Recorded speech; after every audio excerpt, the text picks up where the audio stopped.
홍자 씨를 선택했습니다. 홍자 씨 나오세요. 자, 앞으로 나와주시고요. 자, 지금 홍자 씨 본인이에요. 예. 이쪽으로 지금 어질어질해서. 들어가겠습니다. 자,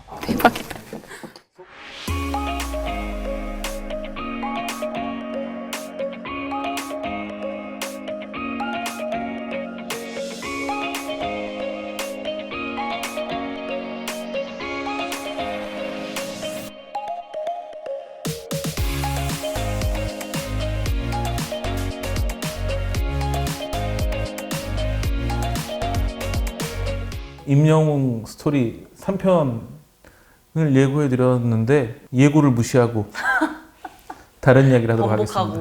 댓글에 따라서 우리는 움직이겠다. 보시면 아시겠지만 댓글 많지도 않습니다. 명분이 있어, 명분. 네, 어떤 분께서 만약에 기자님이 홍자님 이야기도 영상으로 다루어 주시면 팬카페에 글 올려서 최소한 무프를 막아드릴게요. 최소한 조회수 수천회는 나올 거예요. 그러니까 이분이 댓글 달아주실 때까지 댓글이 하나도 없어가지고 이분이 이제 무프를 막아주셨는데 다음에도 그려주신다고 해서 저희는 소박하게 수천회 아주 감사합니다. 아, 너무 좋습니다. 이분이 이제 홍자의 팬이신 것 같아요. 홍자 팬이시고 이 전에 다른 영상에도 뭐 댓글 남겨주신 게 있었어요. 홍자 걸 좀 다뤄주면 좋겠다는 얘기도 있으셨고 네. 또 홍자가 이제 그 소속사를 옮겼는데 그 옮겨간 소속사가 어떤 회사인지 뭐 이런 걸 물어보는 댓글도 있었는데 그때는 제대로 답변을 못 해드렸고 이번에는 이렇게 무풀까지 막아주신다는 약속을 하셨기 때문에 임영웅 3편은 다음 주로 한 주 미루고 네. 홍자 이야기를 임영웅 씨 끝나고 하다가 이제 홍자 씨도 한번 저희가 이게 시리즈로 다뤄보는 시간을 가질 텐데 우선은 이번에는 이제 홍자가 올해 좀 눈길을 끄는 이유에 대해서만 원포인트로 좀 이야기를 해보겠습니다. 이분이 남겨놓은 이제 그 댓글을 보면 뭐 홍자 팬들의 생각이 고스란히 담겨 있는 것 같아요. 송가인, 홍자 두 사람이 미스트롯 시즌 1에서 양강구도에 있었고, 그 다음에 이제 끝나고 난 다음에 둘 다 이제 그 김광수 대표가 이끌고 있는 포켓몰 미디어에 소속이 되면서 활동을 했는데 이제 이분들, 이분의 주장, 그러니까 아마 홍자 팬들의 공통된 의견일 텐데 계약 초기에만 해도 송가인보다 홍자를 더 밀어주는 느낌이 있었다라고 해요. 그래서 뭐 이제 뭐 대한외국인 같은데 메인 출연을 하기도 하고 단독 콘서트도 송가인보다 홍자가 먼저 하고 그다음에 단독 앨범도 송가인보다 홍자 타이틀곡이 먼저 나오고 뭐 이러면서 뭔가 홍자를 더 밀어주는 느낌이 있었는데 어느 순간부터 송가인이 좀 더. 송가인만 밀어주고 있다. 분명한 건 홍자 씨가 어느 순간 활동을 많이 좀 하다가 2020년 이제 코로나19 상황 이후에 아무래도 방송 노출 왜냐면 이제 그 공연이나 이런 무대 뭐 콘서트 이런 거는 코로나 때문에 안 되는 상황이었기 때문에 네. 방송 노출이 없으면 아무래도 좀 많이 활동이 어려운 상황이었고 그래서 홍자 씨가 약간 활동이 좀 지지부진한 측면이 있었고 그런 네. 부분을 아무래도 팬들은 소속사와의 관계에서 많이 생각을 하니까 그런 생각을 하셨던 것 같은데 홍자 씨 같은 경우에는 약간 그 김호중 씨가 성악과 트로트 섞었다면 홍자 씨는 이제 국악적인 창법과 이제 트로트 섞으면서 굉장히 뛰어난 실력을 보여줬었는데 뛰어난 비주얼 그리고 스타성, 끼 뭐 이런 부분이 좀 돋보이고 노래도 굉장히 잘하고 홍자와 송가인 양강구도가 형성됐었는데 결국은 2등을 못했어요. 그러니까요, 3등 했잖아요. 네, 그게 굉장히 좀 충격적인 부분이었었는데 사실은 꾸준히 예선 때부터 송가인 홍자의 양강구도였었는데 이게 진 게 그 준결승에서 깨지기 시작했거든요. 준결승 이제 1차 준결승에서 네. 예상을 깨고 정민 씨가 1등을 해요. 송가인 홍자가 워낙 막강한 1, 2였기 때문에 그 3, 4, 5위 정도로 생각했던 정민 씨가 준결승 1차 준결승에서 1등을 하고 2차 준결승에서는 송가인 씨가 굉장히 저력을 보이면서 1등을 하면서 또 그때도 2등을 해요. 그러면서 이제 그 준결승 점수를 토탈해가지고 최종 5위를 뽑았을 때 1위는 송가인, 2위가 정민 씨가 되고 3위가 홍자가 돼요. 그래서 이게 이제 결승전에서 이 구도가 그대로 이어지면서 네. 송가인 씨가 진, 그 홍자 씨가 미가 되는데 그래서 양강구도를 이루어오다가 여기서 이제 3등을 밀린 게 사실은 좀 활동하는데 많은 영향을 좀 미쳤다고 볼 수가 있겠죠. 그러면서 좀 양강구도에서 밀려나는 분위기였고 그렇지만 이제 그 미스트롯 멤버들 같은 경우에는 프로그램이 끝나고 난 다음에 굉장히 좋은 시절을 보냈죠. 같이 뭐 공연도 하고 해외 맞아요. 공연도 가고 또 그 홍자 씨 단독 콘서트도 하고 굉장히 활동을 많이 했는데 홍자의 변화는 아무래도 소속사를 바꾼 게 가장 큰 걸로 보여지기도 하지만 네.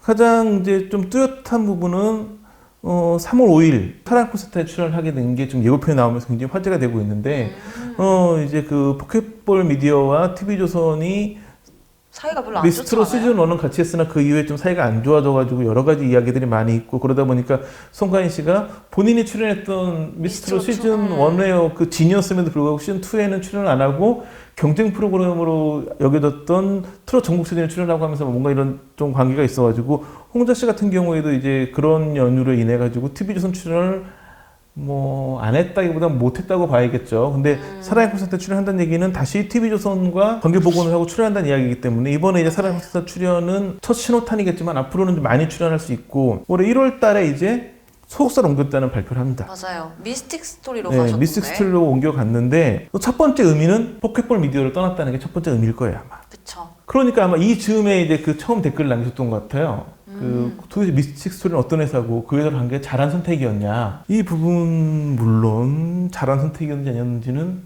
아직 모르겠어요. 정답은 아무도 알 수가 없죠. 왜냐면 미스틱 스토리는 사실 시초가 인디밴드 그 윤종신이 이끄는 약간 포크 쪽 이쪽 가수들이었다가 발라드 가수 영입하다가 지금 배우로 약간 더 넓어진 케이스잖아요. 그래서 트로트 가수는 사실 소속이 된 적이 없어서. 그러니까 윤종신 씨는 대단한 분이신 게 월간 윤종신이라는 아, 그렇죠. 프로젝트를 통해 가지고 매달 꾸준히 나오죠. 그러니까 지금 아마 더 예능인으로 더 많이 기억을 하고 있을 수도 맞아요. 있어요. 저한테는 사실.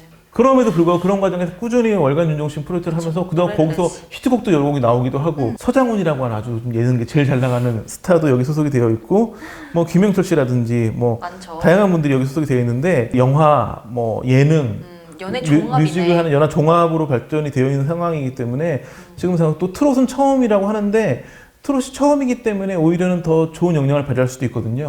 그리고 또 제가 또 하나 눈길을 끄는 건 여기 또 김이나 씨도 여기 소속이 있기 때문에 김이나 씨가 트롯곡에 작사를 할 수도 있겠다라는 생각이 들기도 하고 저는 이제 2021년에 가장 홍자가 돋보이는 트롯 스타 중에 한 명이라고 이야기할 수 있는 부분이 단순히 TV조선과 관계가 안 좋은 포켓볼 미디어를 떠났다라는 거에 의미가 있는 게 아니라 네. 새로운 시도를 한다는 데 의미를 두거든요. 왜냐하면 지금 보면 그 미스 트롯이나 미스터 트롯 출신 스타들이 대부분 네. 다 같은 회사, 그러니까 이걸 전문으로 하는 연예기획사 소속이에요. 트롯을 전문으로 했던 회사에서 데뷔해가지고 있다가 이제 이 오디션 프로그램에서 연결해준 소속사에 소속이 되어 있고 어떤 가수 같은 경우에는 그 소속사 2개인 경우도 있어요.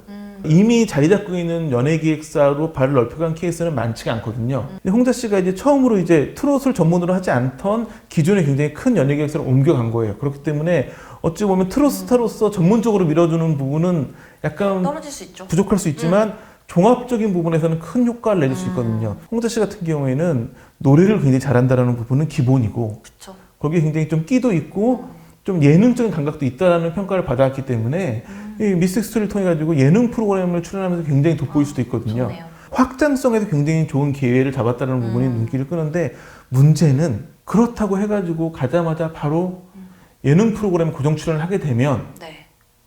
가수로서의 활동은 네, 어떻게 해요? 트롯 가수가 아닌 예능인으로 변모할 수도 있거든요. 그쵸. 그 홍자라는 트롯 가수를 좋아했던 분들이 많지만 몇 년 지나고 나면 예능인 홍자로 더 기억하는 사람들이 많아지는 상황이 올 수도 있는데 맞아요.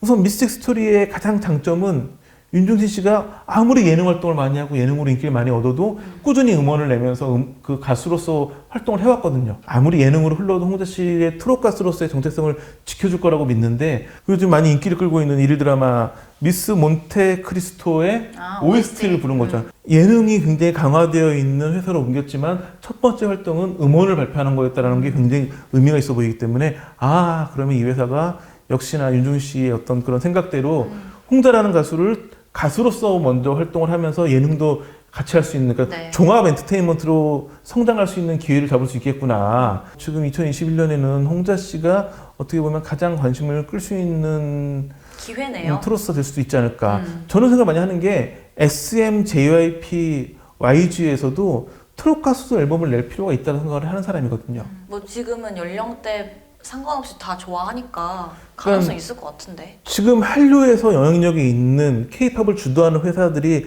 트롯 가수들까지 내놓기 시작하면 한류 시장에 먹힐 수가 있거든요. 그쵸. 그리고 또 하나는 해외 무대에서 K-팝 열풍을 일으키는데 일조하기 위해서는 그런 저력이 있는 대형 연예계사들이 트롯 시장에 발을 들여놔야 되는데 홍자 씨의 선택이기도 하지만 미스틱 스토리가 트롯 가수를 키워가지고 뭔가 새로운 열풍을 일으켜보겠다라고 하는 회사의 의지이기도 하거든요. 그래서 이번 과정이 단순히 홍자 씨가 새로운 기회를 잡는 거를 넘어서 가지고 한국의 그 트롯 열풍이 K-팝에 일조하면서 K-트롯 열풍까지 일으킬 수 있는 뭐 좀 시작점 같은 역할을 해주면 좋지 않을까. 이 영상이 성지가 되었으면 좋겠네요. 저는 뭐 충분히 그럴 여지가 있고 그래서 단순히 뭐 팬의 질문도 그거였거든요. 미스틱 스토리 가면 잘 될까요? 뭐 그거는 당연해 보이는 수순이고 다만 그걸 넘어서가지고 이렇게 대형 연예기획사와 네. 트로트사 손을 잡았을 때 이 열풍이 단순히 대한민국에서 홍자라는 연예인이 잘 되는 수준을 넘어서가지고 세계적 열풍도 가능할 수 있지 않을까. 제 생각에는 미스틱 스토리가 홍자 씨를 영입할 때는 아마 이런 부분까지도 개선하지 않았을까 기대를 하고 있기 때문에 다음 주에는 다시 이제 임영웅 이야기를 할 건데 제가 지난번에 임영웅 씨에 대한 어떤 그런 전문가들의 분석이나 이런 거를 예고했었는데 그 부분 쉽지가 않더라고요. 아, 그래요? 임영웅이 노래 잘한다 못한다를 얘기하고자 하는 평론가가 많지 않아요. 아, 그건 좀 논란의 여지가 있을 때 그런 평이 재밌는데 다 칭찬이 일색이어가지고 그쵸. 근데 논란이 있을 수가 없지. 그래서 임영웅 씨 편 다음 편은 가요계 해리포터인 임영웅이 싸워 이겨야 될 볼드모트 누군가? 볼틈수 누구인가에 아. 대한 이야기를 해볼까 합니다. 임영웅을 괴롭히는 볼틈수 누구일지 다음 시간에는 임영웅 씨 3편은 그런 이야기를 한번 준비해 보도록 하겠습니다.